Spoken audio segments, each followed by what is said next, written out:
The Tom Woods Show, episode 1472. Prepare to set fire to the index card of allowable opinion. Your daily dose of liberty education starts here. The Tom Woods Show. Folks, if you've ever considered publishing a book through Kindle, I have a lot of experience with it.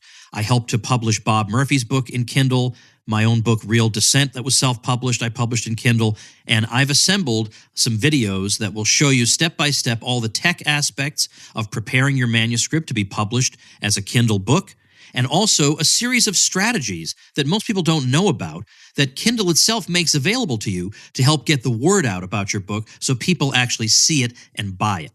Get these videos for free at tomwoods.com/Kindle. Hi, everybody. Tom Woods here. Very glad to welcome back to the show well-known libertarian content creator Julie Borowski, and she's got a brand new project, completely different from other work she's done. It's a children's book, a beautifully illustrated children's book called Nobody Knows How to Make a Pizza, and it's based loosely on the I-Pencil essay. We'll talk about that if you don't know what that is, and that's the sense in which nobody knows how to make a pizza. So it is more or less teaching something about the way the market economy spontaneously coordinates extremely complicated forms of production. So it's a wonderful, wonderful contribution, and I'm delighted to talk to her about that, as well as, later in our conversation, the state of the libertarian movement as she sees it. Julie, welcome back. Thanks for having me, Tom. And what a wonderful occasion for having you back. I am just delighted with this book, and of course, as the father of, at least at this point, still a couple young girls, I'm always happy to see something more for my girls to feast their brains on, let's say. And this book is beautifully illustrated, and it's, of course, written very well, and it makes points that if people could just understand them when they're younger, it would help them see the world much, much more clearly when they're older. So first of all, congratulations to you on this project. How long have you been working on it, or when did it occur to you to be a children's book author? I've been working on it for a few months now. So over the years, a lot of people have talked to me that their kids actually like watching me on YouTube, libertarian parents. Some of them say, I don't really get your YouTube channel, but I have kids, 8, 10-year-olds that love to watch you. And that was never my intention. But when I think about it, yeah, I kind of do have a communication style that appeals to kids. I can do fun, silly stuff. I can simplify complicated subjects for kids. And I saw that Connor does the Title Twins, and I've advertised for him before. He does great books, and so many parents contacted me saying, I love these books. Could you do something like this? And I was like, wow, there's a huge demand for these books to teach kids about liberty. So, hey, I'm going to give it a try. So I know I-Pencil. This is based on I-Pencil, and it's one of my favorite essays because it just simplifies just the thing about pencils. I know Leonard Reed did it and Milton Friedman did it, how a pencil is so ordinary, but it takes millions and millions of people just to come up with it. And I said, well, kids, they don't really care that much about pencils, but pizza, kids love pizza. So I came up with this idea and I got it illustrated. And yeah, it's been in the works for a few months now. I'm really excited to have it out now. Well, I was mentioning the illustrations, and just before we went on, you were telling me about how you had that done. So this wasn't a longtime friend of yours or something. This was somebody from far away. How did that come about? No, so I just posted online that I was looking for an illustrator, and a bunch of people got back to me, and I looked at their artwork, and this lady, Tatiana Kopatova, she did an amazing job. So I looked at her portfolio, and it was exactly what I wanted. I wanted a very traditional children's book, that kind of style, and she did an amazing job for me. She actually lives in Ukraine. So it's kind of amazing. I guess we're talking about economics, about how you can hire people around the world to do stuff for you. So it was really awesome. That is really tremendous. So, I mean, that's kind of goes to show, again, the opportunities we have living today, that you could find somebody. I remember the very first time, all I needed was I have a digital product, and I wanted to be able to sell gift subscriptions to it. And so what I wanted to have was just a little icon of a present with a bow on it. And I don't know how to draw that. I mean, forget it. So I went on one of these freelancer sites, and somebody from India did it for me within an hour. And I just thought, now that That's a world I want to live in. That's an amazing thing. So the idea then of iPencil, of course, as you say, this is a classic essay, is that it's not just a matter of what goes on in the pencil factory itself. The pencil factory, in a way, is kind of the least interesting part of the pencil. So how would you then describe to a child that the process of, and by the way, I like also that you moved away from the pencil, because maybe children are more interested in pizza than they are in pencils, right? Yeah. So, think about your audience. How do you make clear to them that how you make a pizza is not just the guy in the pizza shop throws some dough in the air and puts it in the oven and there's a pizza? Yeah, so the book's called Nobody Knows How to Make a Pizza. And when you say that, you kind of think, what do you mean nobody knows how to make a pizza? Like a baker just puts the pizza together in the oven, puts the tomato sauce and cheese, but you actually look at what goes on before that.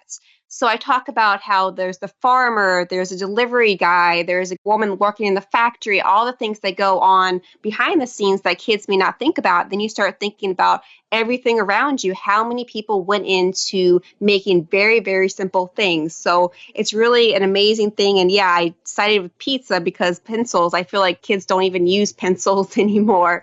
So I wanted to make something kind of like a silly topic that kids like. And I think adults like the book too. So once a child has read this, what exactly do you want that child to walk away with other than, I guess, a pizza is more complicated than I thought?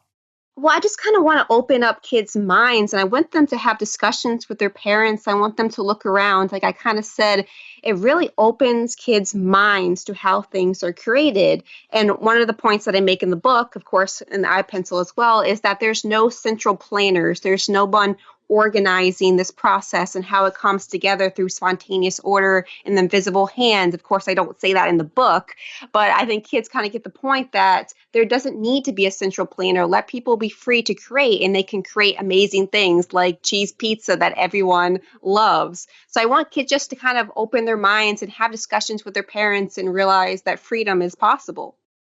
What's the age range you're aiming this at? So I wrote ages 3 to 8. Of course, 8-year-olds are going to be able to understand it more. But if you look at the illustrations, and I know you've seen this book, that I think kids that are 3, 4 years old, they may not exactly get the concepts, but I think they'll like the pictures. I think it's just a beautifully illustrated book. It's about pizza. I think 3, 4-year-olds will love pizza.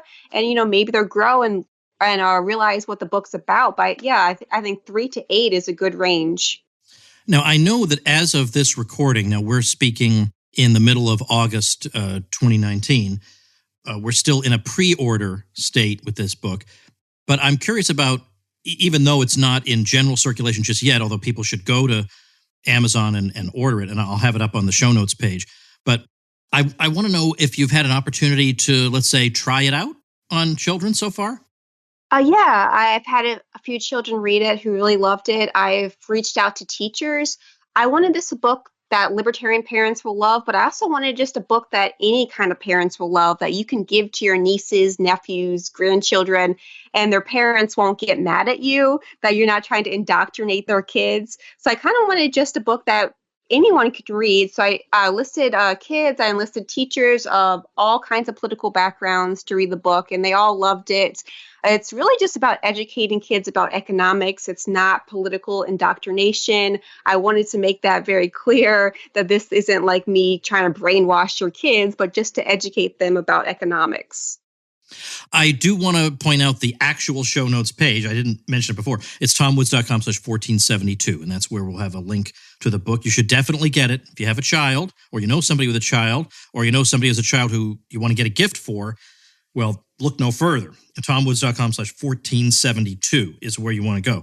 I'm curious about whether the process of doing it was pleasant or a big pain in the neck or what, and whether you would consider doing more, and if you have any ideas, or is it too soon to think about that? Yes, I'm actually writing the second one now. So hopefully this one sells well so I can afford to hire an illustrator again.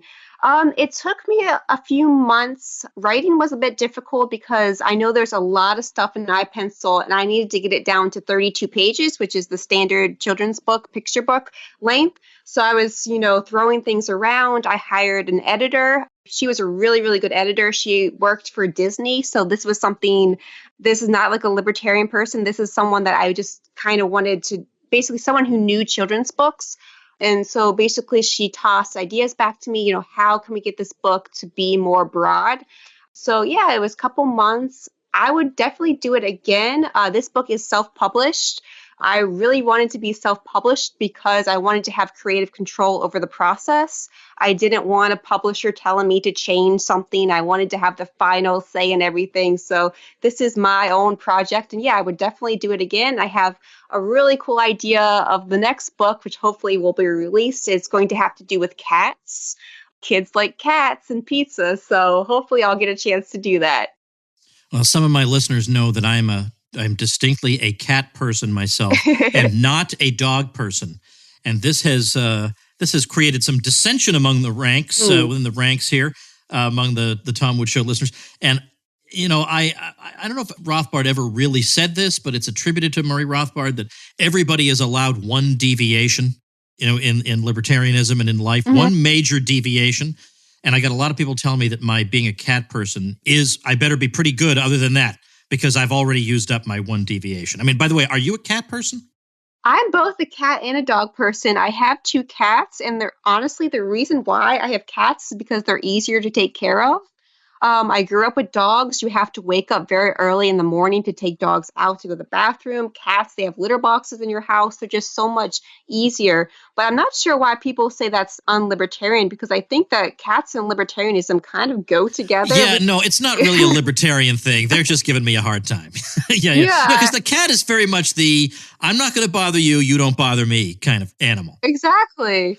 Yeah, so I perfectly happy with my cats, and I think there may be a smidge of libertarianism in there. All right, I want to, as long as I have you, I did about, I don't know, maybe a month and a half ago, I had a week called Ladies of Liberty, and I knew that you were finishing up this project, so I didn't prematurely have you on there, but you were very much missed because everybody assumed you would be on that. Well, how are you not going to have Julie Borowski on Ladies of Liberty week? So, well, Julie got her own week, right? She's got her own episode in her own week. Nice. And in the old days, we used to see each other, like we being all us, people in the speaking circuit, and we would run into each other. And I remember you and I being on some god awful first thing in the morning flight sometime, like out of Idaho or something, right? So, but I don't see that many. I don't see people anymore that quite as much. I don't keep up with them on how things are going. So, first of all, I'm curious: are you still out there on the speaking circuit as much as you used to be? No, not so much anymore. I've kind of slowed down. I've had different priorities, and I kind of just wanted to do something else. So I decided to do children's books. I think, I've been kind of putting my YouTube channel on hold for a lot of different reasons. But one reason is I just feel like people say this all the time, but there's such a toxic political culture out there where I just feel like everything I say is just people just attack me. Like there's no sense of nuisance or middle ground anymore. It's just kind of driving me crazy, the sensationalist. And you kind of have to talk about what everyone's talking about in the news to be a relevant political commentator. And so much is just outrage and stupid stuff. And it's becoming about pro or anti-Trump. And it's just kind of like, I wanted to put that down and do something positive, and I felt that children's books is a more positive thing. I'm making more of a difference, hopefully, in people's lives. So I'm trying something new out, and we'll see how it goes. I totally sympathize with that. Now, I've been able to keep the podcast going because I've built up a listenership that just seems to stay with me, which I appreciate. But that's despite the fact that a lot of the time there'll be some issue that's in the news and there is no Tom Woods Show episode on it. And that's partly because everybody else is talking about it. What do I have to add? If I really feel like I have something unique to add, then I'll jump in. Like that Covington Catholic High School thing, I could not restrain myself from jumping in. I could not believe that episode. But generally, I don't want people going through my list of episodes to say, well, this is old, like this is not even relevant anymore. I want them to be as evergreen as possible.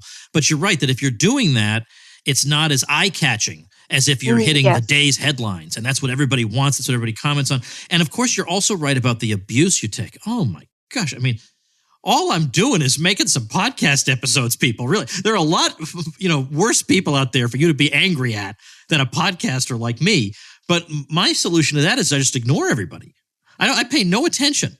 People want to make nasty comments. I don't even look at them. I don't see them. They don't bother me. It doesn't penetrate. So, there is that approach. I mean, but on the other hand, I know on your Facebook page, you're very active, or you have been very active. And I think you are pretty skilled at knowing exactly how to drive engagement through different tactics and stuff. So I guess in that sense, it would be hard for you to avoid the bad people. But on the other hand, on Facebook, you just ban them. I actually don't ban people on Facebook, and maybe I should. Oh, yes, you should. No, that's your one deviation, not banning people. All right. Well, okay. What happens though is they create fake profiles and come back at you. Oh no! Whatever. I don't even care anymore. Oh, geez, so you can't keep them away. Geez, I guess your critics are much more persistent than mine. Mine get banned; they don't bother. They say, "All right, I'm not going to leave." Maybe they come bother you. I don't know what happens, but they don't bother me again. So, all right. So then, other than this book project. Well, you know what? I don't even want to. Let's ask another thing. What I was driving at when I was talking about not really being in as frequent contact as I used to be with a lot of the regular names on the speaking circuit. You did kind of hint at this in the reference to the toxic political culture, but how do you feel about the state of our movement? I mean, the term liberty movement is just, I don't know, it's kind of a weird term, but it's somewhat broader than libertarian movement because. You and I did interact with some people who would not call themselves libertarians, but were pretty much fellow travelers. How do you feel about the state of things? You can be negative on the Tom Woods Show. I know I'm supposed to say, this is the strongest we've ever been and, look at the future and all this positive things. But I just feel like it's been divided for a few years now. And I just feel like people, of course, we have the alt-right. There's a lot of libertarians who've gone to the alt-right. And then there's the left libertarians who are still there. And it's not looking good, to be honest with you guys. No, it's not looking good. I'm sorry. Well, there is a lot of infighting. Now, I would say the alt-righters are not really in the movement anymore. Sure. So they're not really hitting us. And then, there are left libertarians, but the really, really hardcore ones, there aren't that many. But in terms of institutional libertarianism, we won't mention any names. There are a couple of big institutions I can think of where there's some rivalry among them and bad blood and all that. And so there's been a lot of us eating each other. That's been going on. And that I really think was minimized during the Ron Paul years. There really wasn't a whole lot of that infighting. I mean, isn't that how you remember it? Yeah, I mean, I think libertarian infighting has been going on for decades now, even before I was involved in libertarian politics. But with the Ron Paul movement, we actually had some common ground. You had libertarians, you had more conservative, you have anarchists, all for Ron Paul. So we were able to kind of unite and fight for one thing. And then kind of after the Ron Paul presidential campaign, everyone kind of went their own ways.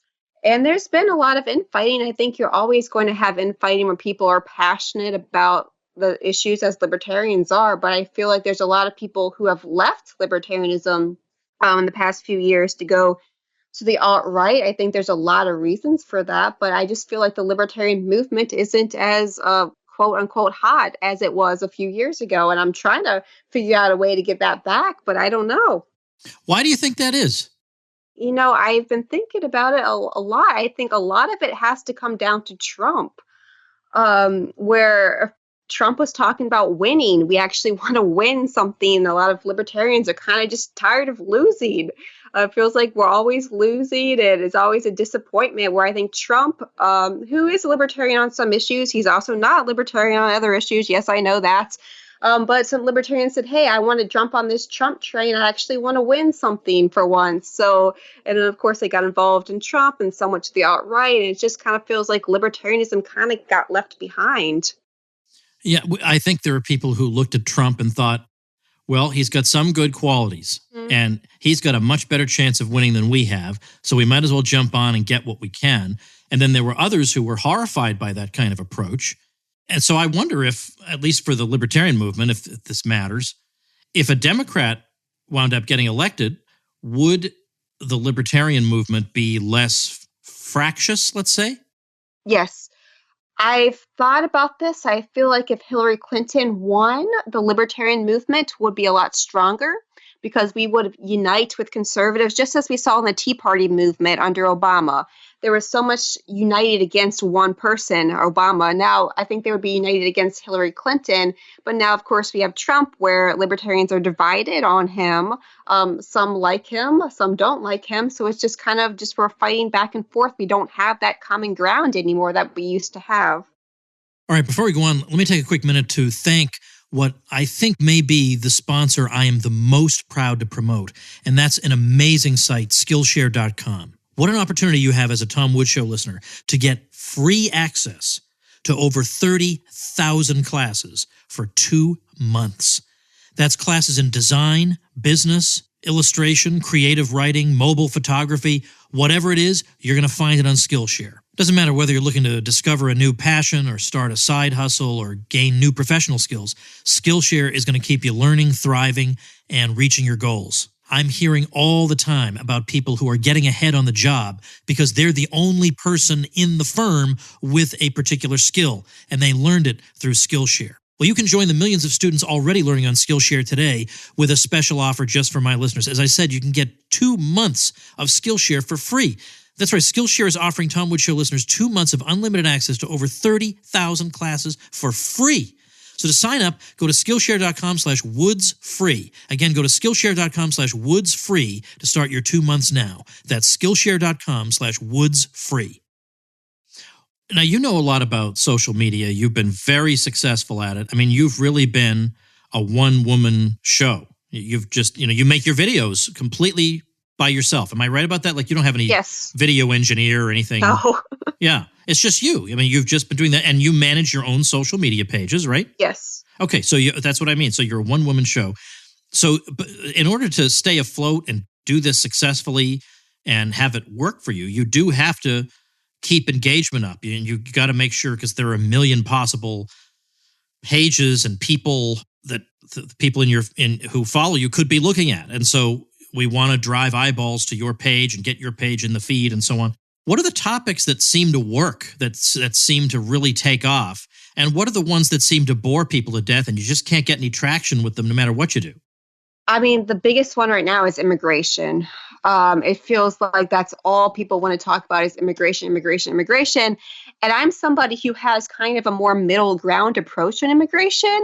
And that's why I get attacked from all different sides. That's why I'm talking about there's no room for nuisance. There's no room for middle ground anymore. It's like, no, I don't want kids to be in cages. But I feel like there's a problem with open borders, letting everyone in because of this massive welfare state. And can we have a civil discussion about this? It just seems like it's impossible these days. That's like the biggest thing right now. What bores people to death, gosh, I mean, it seems like any kind of economic thing is kind of gotten down because people want to talk about cultural issues. Also on YouTube, we look at what's going popular right now. It's about, feminism, and I've done that thing around. It's like dating and all kinds of stuff. A lot of conservatives have moved to more social issues. It's, SJW does something crazy, so let's talk about that type of thing, where I think economics is kind of not really a thing that gets a lot of views. And that's one of the things why I wanted to make this book, because I like economics. I want to talk about economics. It just feels like people don't really care that much about that right now. It seems it's all about SJWs and culture wars and all kinds of stuff like that. I wonder if that's partly because, the economy has been doing okay, and that when you and I were really on the speaking circuit, we were right in the throes of the financial crisis. And I mean, you'd have to be crazy not to be interested in the economy at that time. Oh, yeah, that's a good point. Yeah. Yes. So maybe the obsession, I'm not saying that these aren't important issues, but maybe the almost exclusive focus on cultural issues is kind of a luxury we have because the economy is kind of okay. People can afford the leisure to just to talk about stuff like this. Whereas if you're watching the value of your stock portfolio plunge by 50%, maybe you don't care so much about what the SJWs are up to anymore. So, we'll see what the future holds there. Have you been following the Democrats at all? Yeah, I actually don't watch the debates anymore. They depress me. So, but I look us up online. Yeah. Okay, because I still do I did debate analysis episodes with Lou Rockwell all last cycle for the Republicans, and now we're doing it for the Democrats. It's just not as much fun. Mm-hmm. Because the Republicans, it was easy. They would all try to sound like they were in agreement with us, except on foreign policy. But, so then it would just be fun to tease out the little deviations here and there. But with the Democrats, it's like, oh my gosh, I don't even know where to start. And I spent so many years going after the neocons that I think I temporarily forgot how horrible the left is too. So I'm being reminded of that on a daily basis with these people. Do you have the same interest in, or at least somewhat rooting interest and somewhat of a sympathy for Tulsi Gabbard that some libertarians have? I know she's pretty good on foreign policy, but I think she's a socialist on pretty much everything else. She's okay.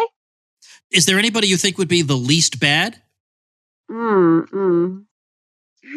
don't know if there's a least bad. I feel like anyone I say, people can say, well, Julie Borowski supports this person. Yeah, right. No, it is not an endorsement. I don't know. I feel like Joe Biden probably wouldn't be as bad as Elizabeth Warren or Bernie Sanders. He's kind of more moderate, I suppose. I feel like the left has kind of gone really radical. The right has gone radical. I feel like Joe Biden may be a more moderate Democrat, so maybe he wouldn't be as bad as the other ones. But I mean, he's still bad on most issues. Yeah.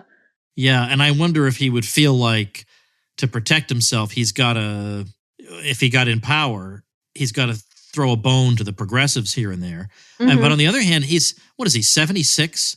I mean, would he really be seeking re-election? Maybe he won't feel like he owes anybody anything because he's got no re-election to campaign for. Who really knows? How do you get your information? Like, what are your favorite sources? I go to Twitter. That's the first thing I go to and see what people are talking about. Are there particular Twitter accounts you think are really juicy, like I should be following? Oh, gosh, I don't know. I just see what's trending on Twitter. I just look and see. Yeah. Because I realized today that because I send out a pretty regular email newsletter, as my poor listeners have heard me badger them about all the time, and I realized that I can write a good email newsletter every day just by looking at AOC's Twitter and refuting whatever she's saying. I mean, it is a ready-made supply, endless. Or SE Cup. SE Cup makes me crazy. So there are some, or Max Boot. There are some accounts you could just follow just for the fodder in case you ever run out of ideas. So I think, so Twitter is good. So there isn't a news website or anything or an aggregator that you go to in the morning? No, I just check Twitter. Wow. And what's your Twitter handle? My name, Julie Borowski. Oh, it's Julie Borowski. Okay. Yeah. All right. And I'm sure I follow you. That'd be impossible for me not to follow you. But you know what? Doggone it. I'm going to check. Let's see. Okay, yes, of course we follow each other. Okay. Do you do a lot of tweeting or do you mostly use it for news? I do a lot of tweeting. I actually do like to tweet. Sometimes it's kind of dangerous because I just tweet what's going on in my head or, it's kind of like thinking out loud to me. Sometimes I tweet things and I go do something. I come back an hour or two later. I see a bunch of responses. I'm like, oh, crap, I forgot I tweeted that. No, I like to tweet. I like to respond to people's tweets. I actually like it more than Facebook these days. I think it's just a cool way to get your thoughts out in a quick manner. I've kind of drifted away from Facebook also just because a few years ago, they just decided that pages were going to be seriously downgraded in the feed. After I spent a long time building up my page got up to a certain number of people and it's just stagnated there for a few years because I can't be bothered to try to build it up when they're going to show what I post to 3% of my people. I mean, these are people who signed up to see what I have to say, and Facebook is assuming that they don't really want to hear what you have to say. But you know what? I disagree. I think they do. Yeah, you kind of have to pay to play on Facebook. I don't really put money into things I say on Facebook, but yeah, Twitter, anyone who's following you, it's better at reaching people, I would say, than Facebook these days. All right, well, the book that we started this conversation talking about is Nobody Knows How to Make a Pizza. I'm linking to it at tomwoods.com/1472, and I strongly recommend you pick it up. It's not exactly as if we're buried in libertarian-friendly children's books, after all, and this one is outstanding by any measure. So, Julie, as we depart, first of all, is there, other than Twitter, where you're at Julie Borowski, is there any other place where people should follow you? That's my first question. Sure. I'm on Facebook, Julie Borowski. On Instagram, it's Julie_Borowski because another Julie Borowski took my name. Doggone it. Okay. You wouldn't think there's that many Julie Borowskis out there. On YouTube, it's Julie Borowski. Yeah, you can follow me there. All right, we'll have this stuff at tomwoods.com/1472. So you definitely want to pick up Nobody Knows How to Make a Pizza. Do you have any final parting words before we wrap up for today? Yeah, just please get the book. I think if you're a libertarian parent, you're going to love it. I think your kids will love it. I think it's really eye-opening. Like Tom said, it's beautifully illustrated. I put a lot of work into it. I'm really proud of what I came up with, and I hope you guys like it. So please get it. Nobody Knows How to Make a Pizza. Well, it's tremendous. And even if you were a libertarian aunt or uncle with no children of your own, you have nieces and nephews who would benefit from this book. So tomwoods.com/1472 is where to find that, as well as links to where you can follow Julie on social media. Thanks a lot, Julie. Thank you. All right, folks, that is another week of Tom Woods Show episodes. Got some goodies coming up next week. A whole bunch of them are already in the can. So make sure you have subscribed to the show on Apple Podcasts, tomwoods.com/Apple. And what else do I want to add? Oh, yeah, get my AOC is Wrong book. What's wrong with you? This thing's great. You kidding me? This thing is great. It's got so much ammunition in there. AOCiswrong.com. It's all about Alexandria Ocasio-Cortez and her terrible civilization-destroying ideas. Don't you want to defend civilization? Then go over to AOCiswrong.com. Pick this baby up. That's your weekend homework assignment. I'll see you next week. Become a smarter libertarian in just 30 minutes a day. Visit tomwoods.com to subscribe to the show for free, and we'll see you next time. Like the sound of The Tom Woods Show? My audio production is provided by Podsworth Media. Check them out at podsworth.com.